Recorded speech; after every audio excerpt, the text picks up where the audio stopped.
one of the sort of marks, I think, we're going to talk a lot about this tomorrow and the next day, but one of the marks of progress with you folks, there are many marks of progress, but one is this sort of magical moment when a publisher becomes a vendor. And I know that we kind of culturally are like, ooh, vendors, ooh, ooh, ooh. You know, the first Block by Block, I wouldn't let any vendors come. They were like, oh, can we come? I'm like, no.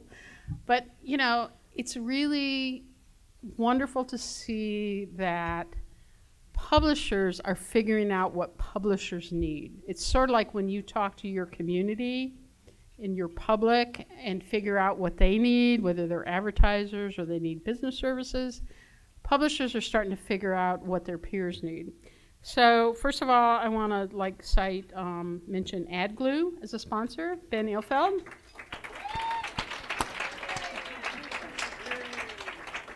And I hope I get the name right because it keeps changing. Broad Street Ads, John Ward, John T. Ward. John, you here? Oh, and Kenny and John. Oh, great. Okay. And finally, I want to thank Loyola University. We'll be using their facilities tomorrow for our meeting, and they've been like fantastic supporters.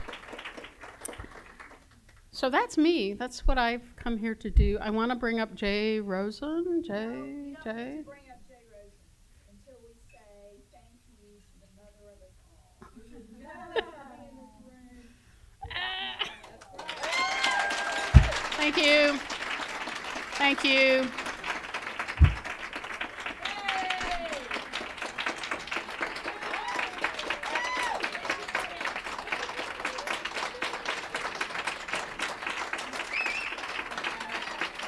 Thank you very much.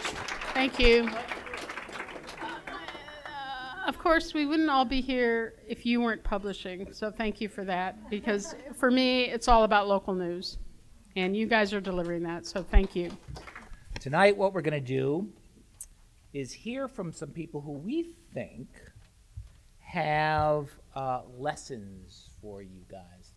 So I just want to start by saying that when I was growing up, my parents found Jesus, and they were fundamentalist Christians. And when I went to college, I became an atheist. And about 15 years ago, I found my religion. I found journalism. And I say that because it's a calling, as all of you know. I know all of you work as hard as I do. You can't do what we're doing without putting in, a lot of 80-hour weeks and without stressing out a lot about what's happening with your site. So I'm going to talk about a few challenges we've had. We've been hacked. Our site's been brought down. How many of you have had your sites go down? Okay. Oh, I'm sorry. My site is Vermont Digger, vtdigger.org. And we've been around since 2009. We cover state politics and public policy issues. We're sort of a hybrid. We're a nonprofit, but we're very entrepreneurial in nature. So we have this, we have grants, but our big thing is really pushing business sponsorships, donations from readers. We're also selling reprints of our stories. And then we're also, looking for money from philanthropists as well. So we're trying to get to a point where we're less dependent on grant funding and we're more sustainable. That's the goal, right? So we've also had, problems with freelance contracts. Half our freelancers quit this summer. The guy who helped design our site, I had to fire him last year. Just about every management and logistical problem you can imagine, we've had it. And the only reason that we all keep going, there are 8 of us now, part-time and full-time, and the reason we do this is because we love what we do. We believe in what we're doing. We believe we're providing a public service, just like you guys are doing. So we started a project called Tipster, and it was very elaborate, and it was, I thought, a great idea at the time, and I still think it's a great idea, but the way I had it figured out, it was too cumbersome. And we got hacked. We used Buddy Press as a platform, and we were hacked continuously. So I had to scale this thing back and recreate it. I mean, part of what we are doing here is we're experimenting all the time, right? We're responding to our readers. We're responding to problems. We're really problem solvers by nature. And so at any rate, we took this project and we turned it into, it was a forum. The idea was that we wanted our readers to give us material. We wanted to communicate with them, and we wanted them to communicate with each other. And the reason we thought this might be a good idea is because we have really avid readers who are crazy about public policy issues like healthcare and politics and energy issues and so on. And they comment a lot on our site, and they have to use their real names so that we can keep it clean. And there were a lot of people who were interested in it. We had more than 100 people sign up, but almost immediately we were hacked on a constant basis. So what we did was we pulled back and we created a series of forms so that people could still give us anonymous tips, and they could still interact with each other, though this time through Facebook and Twitter. And then we also have a report and error form on our site, which is very popular because people like to tweak us for minor and major mistakes, and we're very honest about, you know, making our corrections and clarifications. It keeps us honest. And then we also have Document Cloud, and we've enabled people to give us documents. And what we found is we've had, you know, since we launched this in June, we've had about 50 people give us anonymous tips. We've had about 10 of those turn out to be, you know, really solid stories.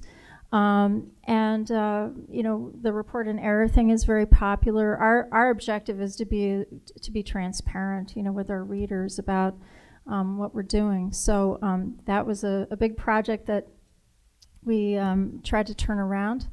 And then, you know, over time, I guess the other big learning that I've, you know, the thing that I've learned the most, I guess, about this project is that, you know, it really is a spiral. You have to have business acumen and you have to have editorial chops.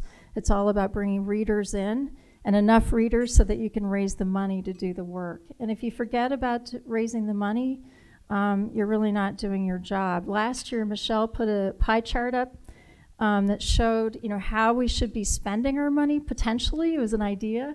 She posed as an idea, and I really took that to heart. And we've hired a part-time business manager. We have a full-time sponsorship salesperson. I spend about 20 hours a week doing admin and fundraising.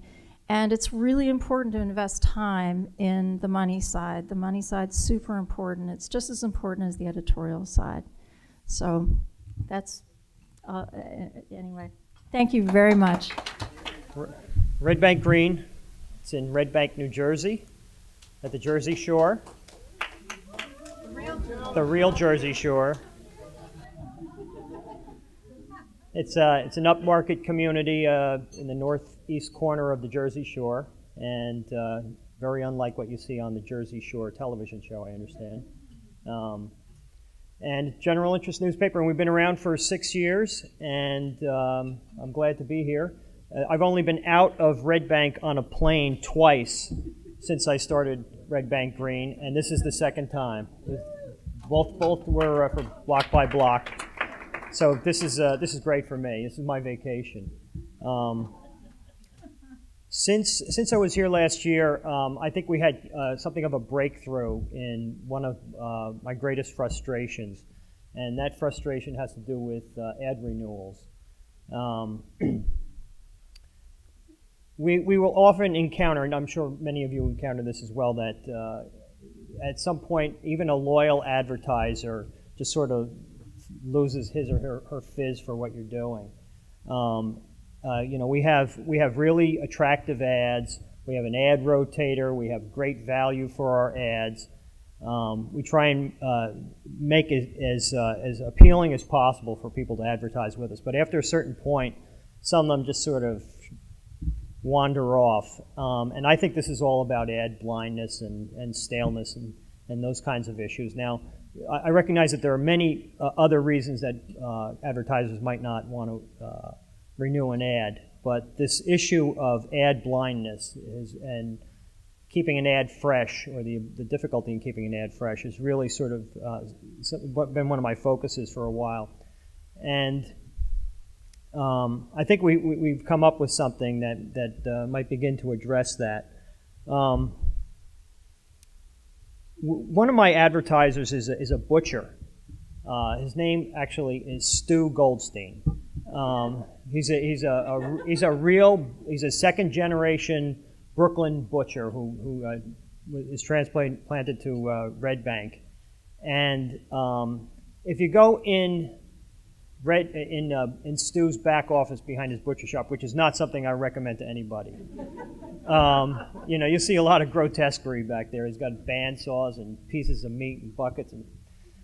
But in this space, this tiny little claustrophobic space, he's got a PC.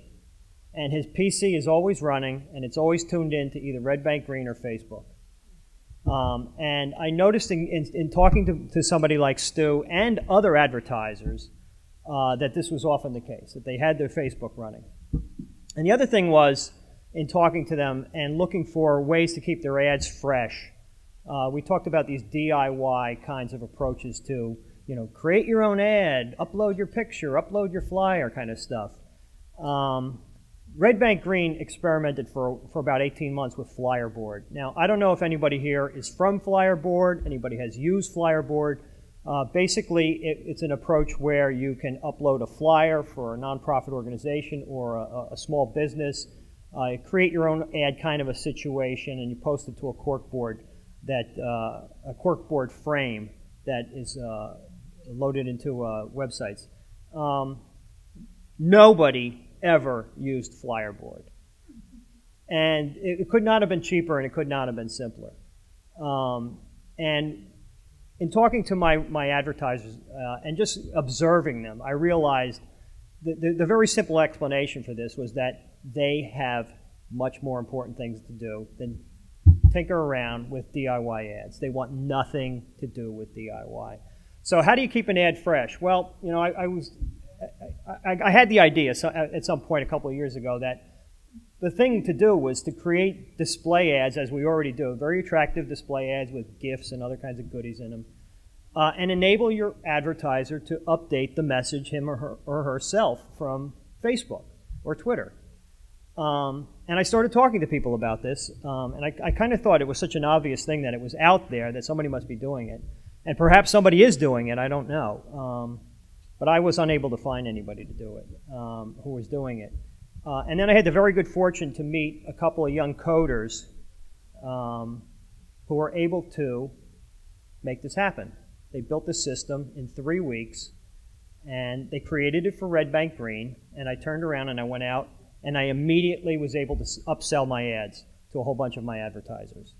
I was able to increase the top line price on my ad units by 50%, and advertisers did not blink. They did not blink because they saw that this was something different. This was not just sell, sell, sell. This was an opportunity to extend their social media approach into the advertising realm. And so they came on board immediately. Now, it's only been a couple of months. So, how are we going to do in terms of renewals? I don't know. I just got a renewal yesterday, so I'm very happy about that. And as a matter of fact, it was a 1-year contract, so I'm really actually excited about that. We have the butcher who's getting a very cheap rate on it because he's sort of my demonstration guy. We have and by the way, I've been pushing all my advertisers who are using this not just to use it to sell, but to use it to embed themselves in the community. So. And Stu the butcher gets it. We had a story a couple months ago about a hoax. Somebody had reported that a boat had blown up in the Atlantic Ocean, and that there were 2 people dead, and there were 21 people in the water. There was a massive search for them. Anyway, it turned out to be a hoax. I had a story that used the word hoax in a headline, and Stu immediately jumped on it in his ad, and he said, "This is no hoax. Ground sirloin for $5.99 a pound." And I was like, this is exactly why I created this, so that people could play off the news, they could talk about what's going on in the news, they could talk about what's going on in the community. Similarly, we just 2 weeks ago started running an ad for the local Democrats who are running for re-election for Borough Council. And I actually sat down with their campaign manager for 2 hours, and I said, please, you know, you can. I don't know anything about politics and how you manage a campaign. You're going to do what you want to do, but please don't just make it about issue. You know, try and make it a little softer where you can. And to their credit, in the 2 weeks that they've been running it, they're really doing a good job. You know, it's let's not forget the 9/11 victims. Happy Labor Day, back to school stuff. They're really doing it right.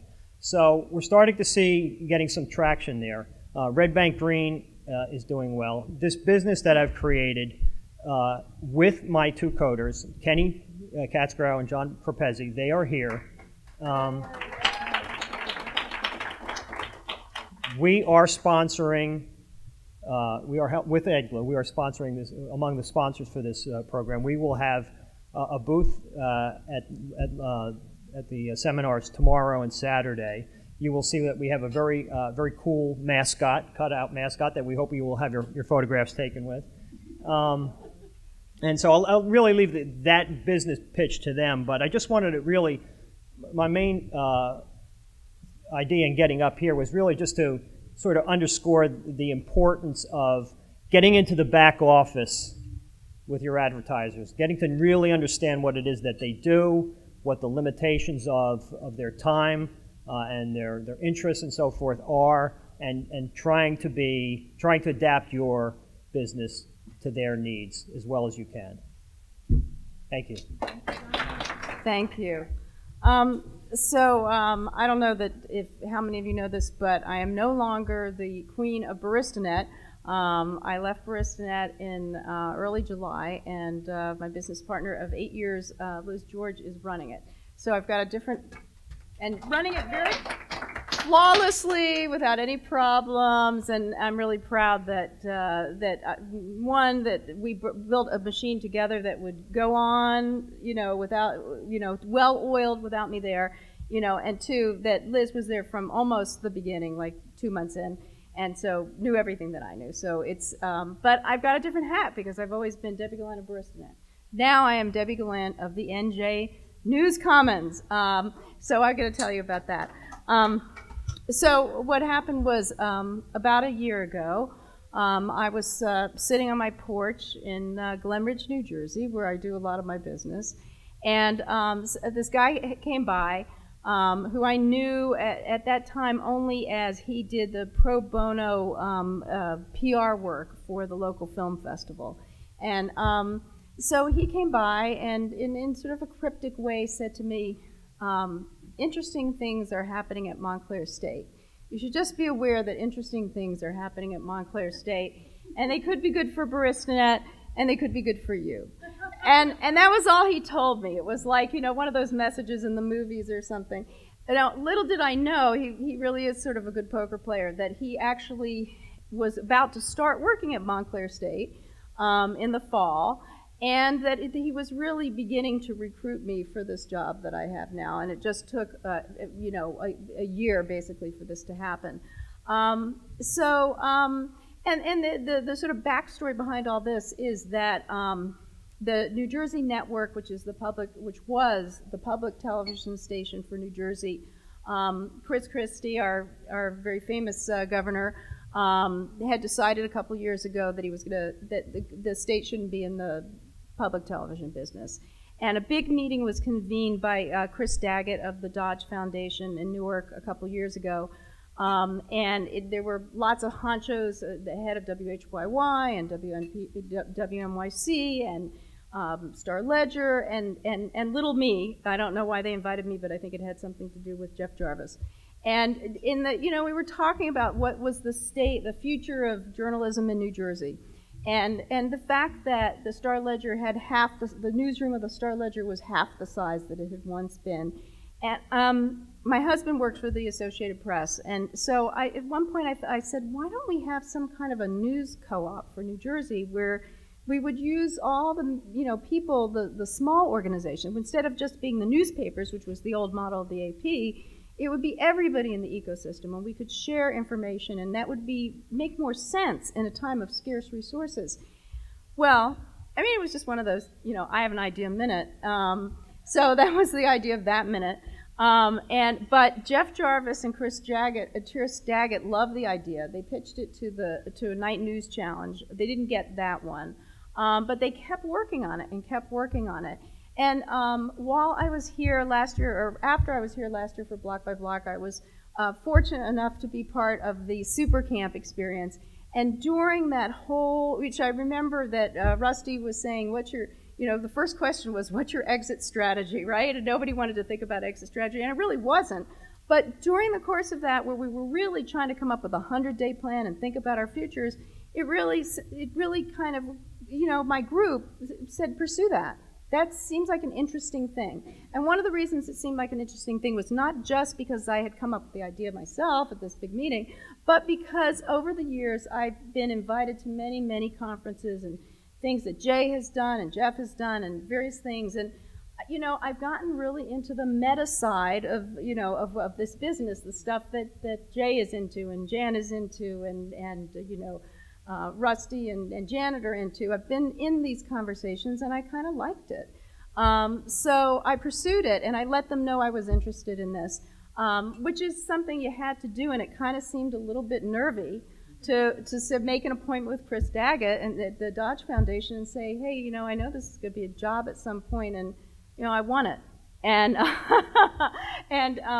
but I did. And it took a really long time and I got it. And as I said before, Bristol hasn't skipped a beat, and I have a whole new set of challenges, interesting things that we're doing.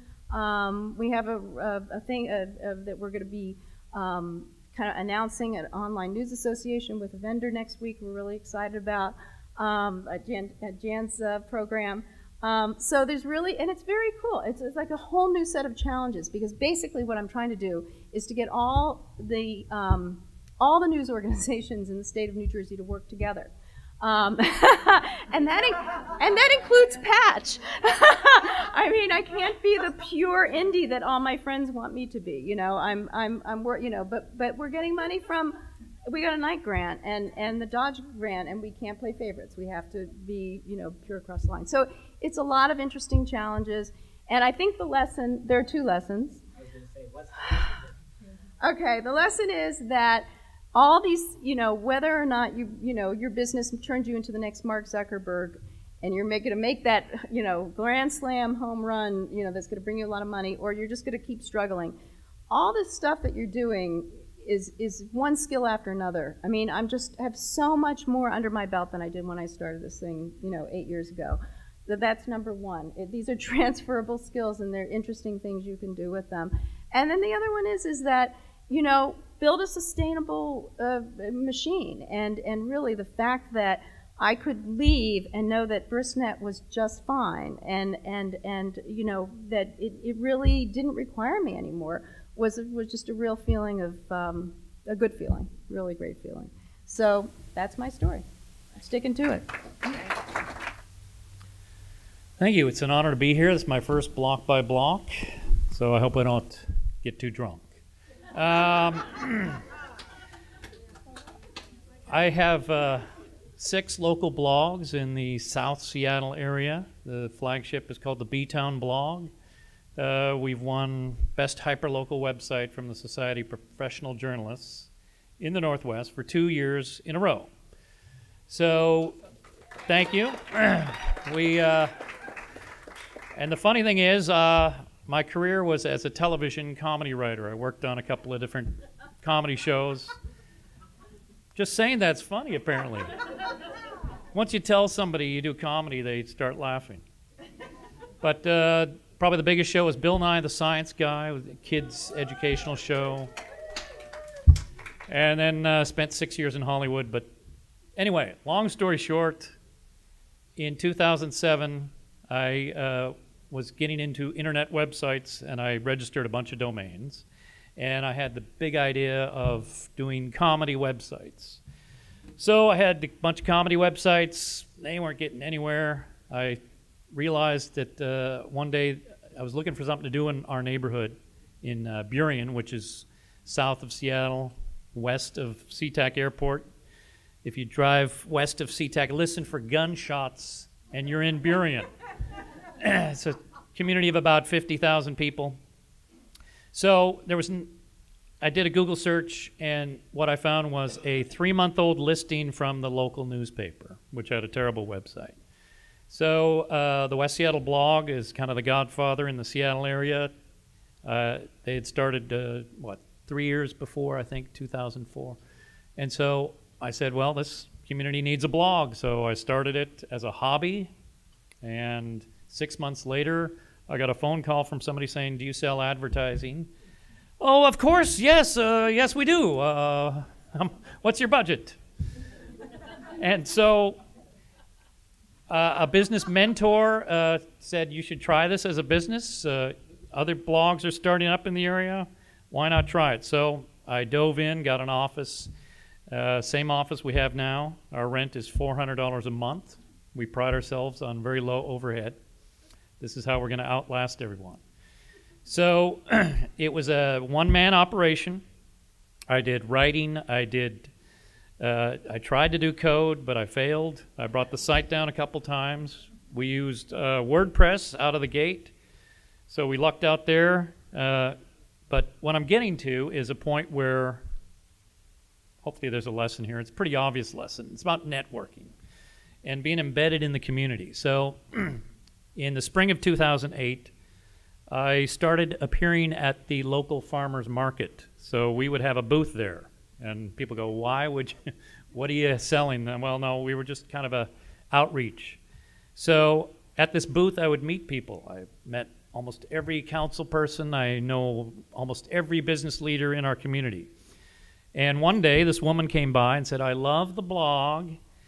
Actually, she's from Chicago, so it was like, I love the blog. And I'm wondering, you know, I used to work for the newspaper. And, well, I'm sorry. No offense. Keep going. So her name was Janet Grella, and she used to work for the local newspaper. So I said, well, great. What did you do? She sold ads. So she said, I would love to come work with you. Do you need a sales manager? So things started falling into place. She came on board. She brought her connections throughout the entire community of probably, I think, 8 years selling for the newspaper. So this was a big coup. This is where it all changed, right at that moment. Janet Grella came on, brought her network. She was a great salesperson. She started selling ads. I stopped selling ads, just focused on content. We then grew from one blog to 6. There are 3 chambers of commerce in our region. I joined all 3 chambers. We go to every networking event. We are so well known in the community. We are embedded in the community. And this is something that even the newspaper doesn't do. And I don't know if Patch does this, but they haven't come into our area. So, networking, events, chambers, and another thing we did was for our advertisers, you don't just get a tile ad, you get a blog vertorial. We call it a blog vertorial. I know that term has been used elsewhere. We didn't come up with it. So we do a story, welcome to the blog. We do a big profile story. And I know a lot of people do this, and it's great because Google sees it as content, not as advertising. We also do event listings. So if you're an advertiser and you have an event, we'll post it in our calendar for free. We also post on our Facebook page. So post on the blog, then it goes to Facebook, and I do it. There are automated ways to do it that way, but we do it manually. I write a different teaser headline, usually in the form of a question, and that creates a secondary conversation on Facebook. Okay, fast forward to Janet left. She had health issues. Last year I had an interim sales manager that was terrible. The business started suffering. I started having to sell at least 1 day a week. In April, my wife quit her full-time job and is now our sales manager full-time. So we're a mom and pop shop now. She's the business manager also. She gives me a to-do list every day. In fact, when I got here, I checked. I have a whole list afterwards. I have to go take care of a bunch of things. So lesson learned is community embedding, networking, and being there everywhere people turn. People say, how can you be everywhere at once? And we're not just in Burien. We're in Des Moines, Washington. We're in SeaTac, White Center, Tukwila and a little town that's about to go bankrupt called Normandy Park. So that's my lesson. I just also want to say some of the bigger things that have happened this year. We bought our own server. We were with DreamHost, and we had enough of their outages. I hope they're not a sponsor. Love DreamHost if you're a sponsor. Great. Really good. But we decided we bought our own server, and we're on a shared rack in one of the fastest fiber optic connected racks in the Northwest. Another thing we did this year was, and a lot of you may find this something to pursue, is we started our own internet radio station. We play all local music from our region. The great thing about the Northwest is there's a lot of local music that doesn't get heard. So our playlist as of yesterday was 3,582 songs. It's driven through an iTunes on a Mac Mini. That's our radio server. We run automated software by Radio Logic, and we recently tightened our playlist to just 500 of the 3,500 songs. So only what I consider 4-star and above rated songs get played. And the playlist has improved tremendously. We are about to launch an entire shop local section. It'll be a nav bar button. And this is through a local e-commerce company in the Seattle area called Buck. And it's going to be what we call curated commerce. It will drive you to a second separate page, a landing page, and we will feature what we curate we think are the best things. So they're all local companies, they're all mom and pops, but now you can buy their stuff online and go pick it up in their store. So now we're going to be driving foot traffic, hopefully. That is it. Thank you. Okay, I'm from New Jersey. Feel free to set, yeah, right, the real New Jersey, where we go down the shore, right? Okay?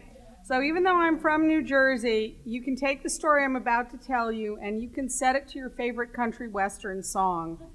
Because we got love, we got loss, we got money. We don't have a coal miner's daughter, but someone did get shafted, okay?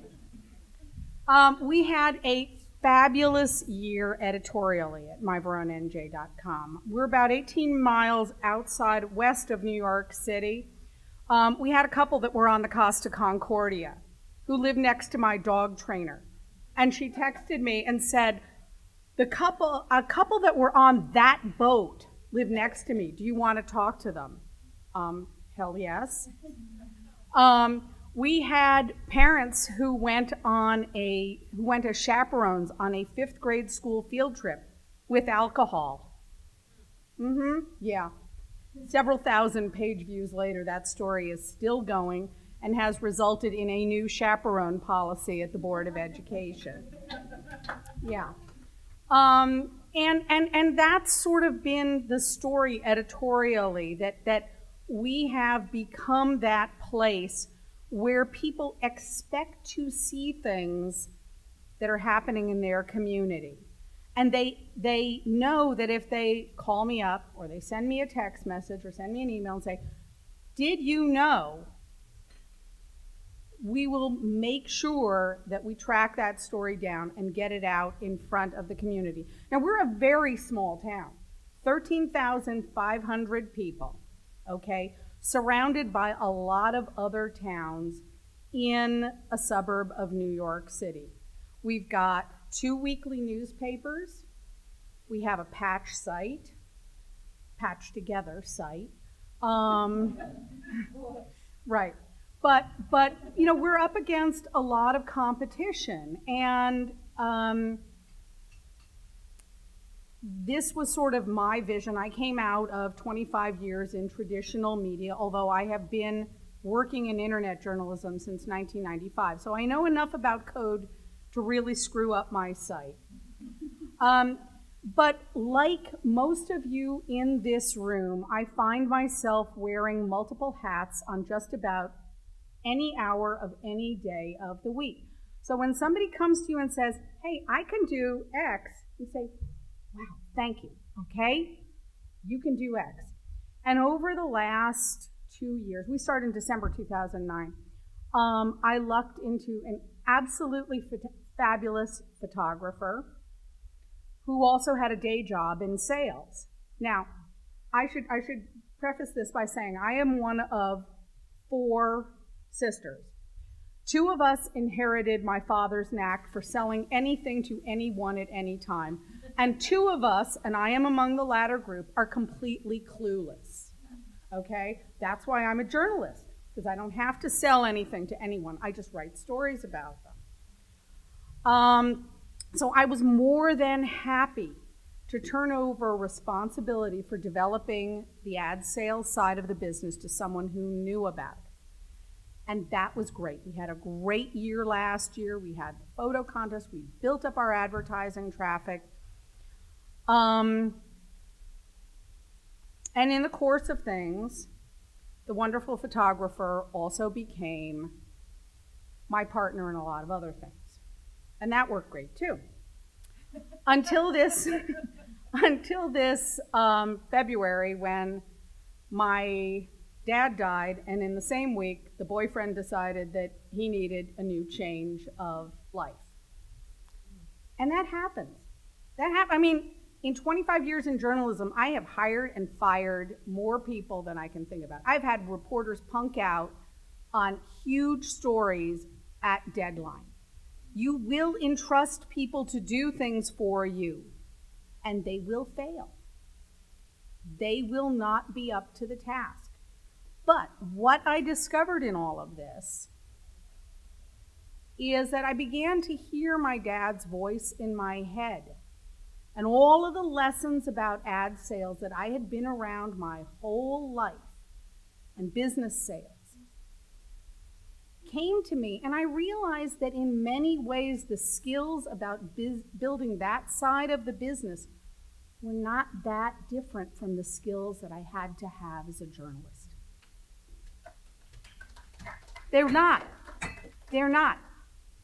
As a journalist, you go in and you have to convince someone to talk to you. And in most cases, you are the evil empire. Okay, my youngest, full disclosure, my youngest knows everything to know about Star Wars, okay? So I am steeped in the evil empire on a regular basis. But as a journalist, you are the evil empire. People don't really want to talk to you. They don't really want to bare their soul to you in most cases, but you talk to them and you learn what's good in their businesses, what's not so good. And I've realized that the first step in approaching anyone about any business transaction is to get them to talk to me. And I know how to do that.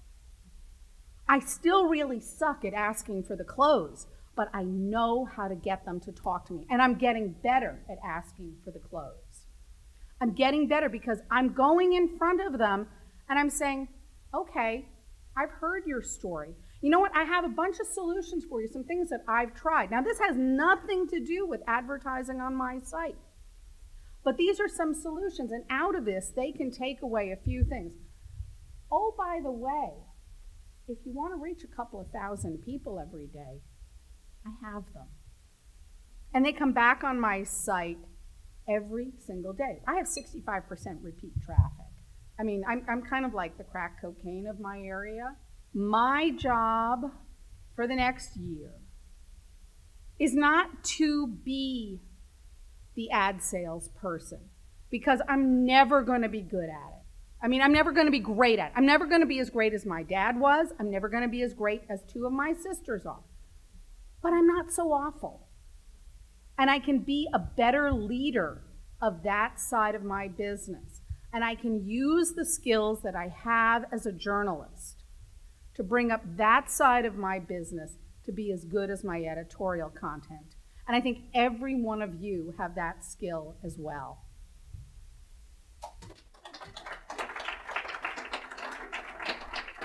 I'm Deb Smith from Jersey Bites. Jersey Bites is a website all about food news in New Jersey. We're a little bit different from most of you. We just talk about food. I learned 2 huge lessons this year. One was never trust an ad that a newspaper puts in the newspaper for a food and dining editor. I went through 2 months of being interviewed by a major news publication as their food and dining editor. I presented a 5-page proposal to them on how I would do the job with ideas from A to Z that they said was the best they'd ever had. The week after I put on that proposal, their show was called Table Talk, that I put in my proposal. The third interview that I had with them, they said, we would like to acquire Jersey Bites, which meant I had to go meet with an attorney in Manhattan to figure out how I was not going to let them buy Jersey Bites, but how I was going to offer a collaboration agreement, which would have been wonderful for them, and they should have gone for that. But after all was said and done, after 2 months of me investing my own money and paying for an attorney and all that good stuff, they just decided that they didn't have money in the budget to hire that food and dining editor. On the flip side, I had a wonderful experience this summer with a marketing company that came to us who wanted to run a summer-long competition for the best crab cake in New Jersey, right up our alley. And we called it NJ King Crab. And Virginia saw the point-of-sale material that was in the restaurants. It was fabulous. And truth be told, we did not have a lot of input in this whole marketing strategy. They came to us and they said, last year we used the Star Ledger. This year we want to use Jersey Bites. And the end result was that we got 400 more votes than the Star Ledger ended up getting them last year.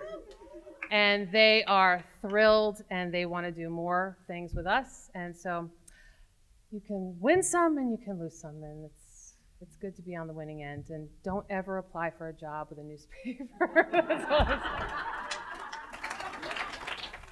So Oakland Locals had a little bit of a pivot. We're going into our 3rd year.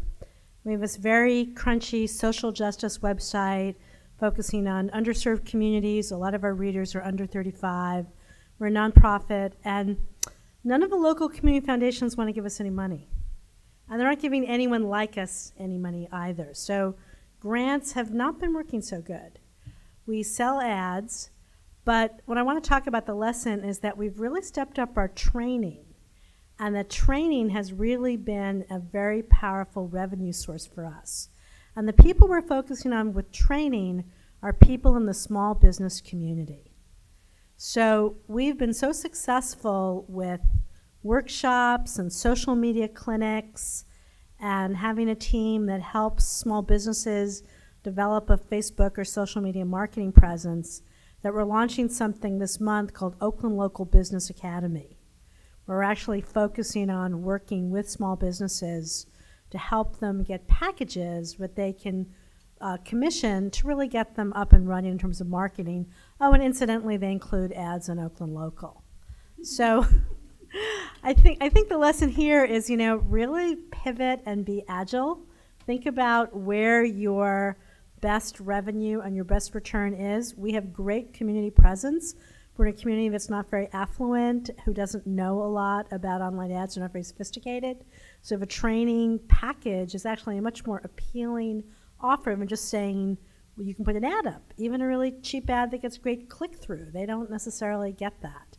So just wanted to kind of share that, because probably wouldn't get to say it in the rest of the conference, but be open-minded about how are the ways you can get your revenue sources to kind of go where you want them to go. And for us, it really looks like training. We have a newsletter we're launching for businesses. We're working with a lot of the merchant associations who are thrilled about the fact we're doing this. And maybe I can come back and tell you later how it's going completely. But it's really been one of the things that over the past 10 months has kept us going. We've been, I'm Lynn Lemaster with, our main site is Prescott E-News, but we have kind of a network now that's E-News AZ in Arizona.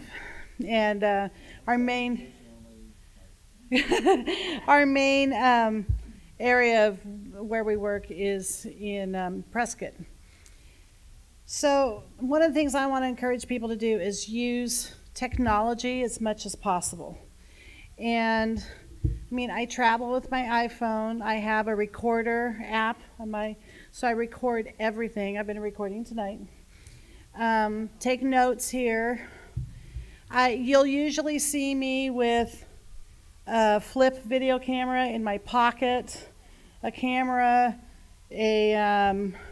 sometimes I carry a tripod, sometimes I don't, bag around my waist, and everything is recorded or it's videotaped or both. So I don't know how many of you guys heard recently the story about how Joe the plumber came to Arizona and said, build the fence and then start shooting. Well, we broke that story. So, and one of the questions we had, because CNN was calling, AP was calling, everybody was calling, and one of the questions we had over and over again was, can we use your video that you have up? And we said yes. But by using the technology, it also means, like if you have a YouTube channel, you get a nice audience that's built in there. You can push not only networking with people, but you should be networking with other websites. So you can push it to topics. You can push it to other websites, the stories that are of interest, and that's really helpful. And you can also partner with other entities. We partner with a radio station. We get guaranteed content 6 days a week that includes audio clips that we create a movie out of and that we post to YouTube.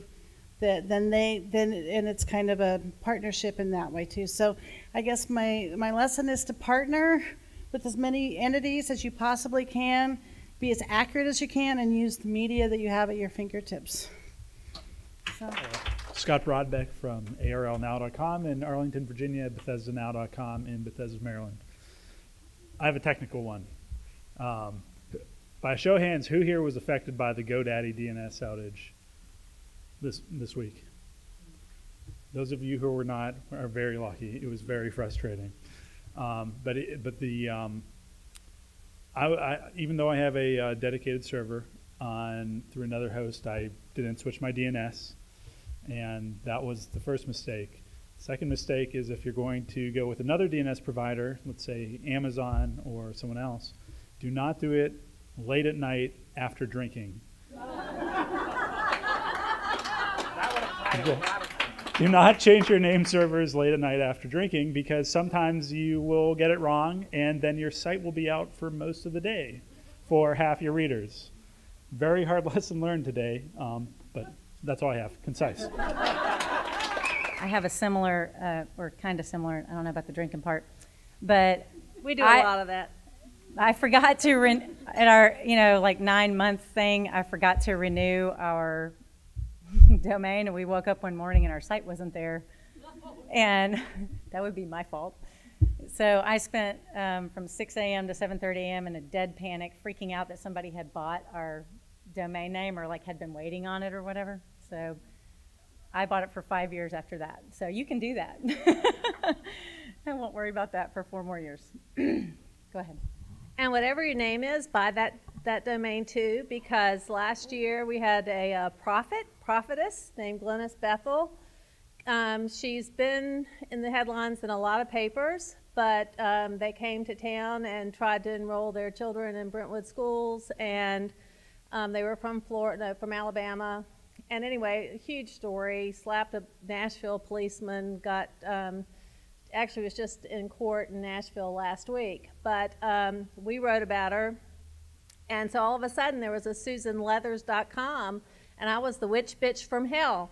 So I was quite proud of that. She picked a really good picture of me and used it for my sister-in-law's wedding, and there was, she had some really good copy, and my 2 sons were quite proud of the fact that their mother was the witch bitch from hell.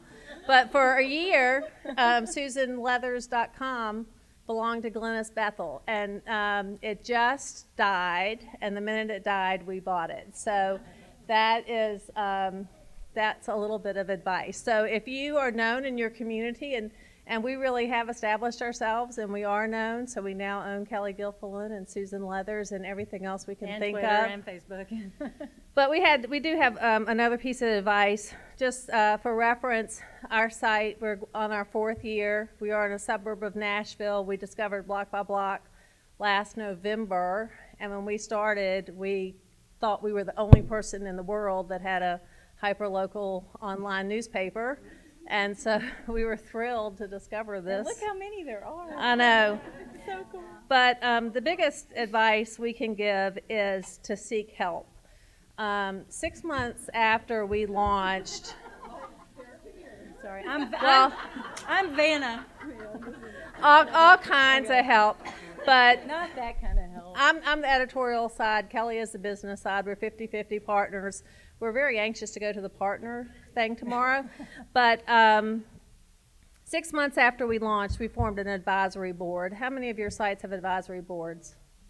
If you don't, it is so important. We got well-known people in the community. We have an attorney, we have a financial person, we have an editorial person, we have business development, a stay-at-home mom, and we meet like every 3 months. Soccer mom. And but that has just been wonderful. And then February, a year and a half ago, we were in our office early morning. No one had come in, and I think I said some really nasty things to Kelly, and basically said, I'm having a nervous breakdown, and if we don't get help, I'm out of here. And we hired a business coach, which was the best decision we had done. And so the advice is, if you're stuck, seek help. There are people out there who can help you. So that's just what I'd like to share.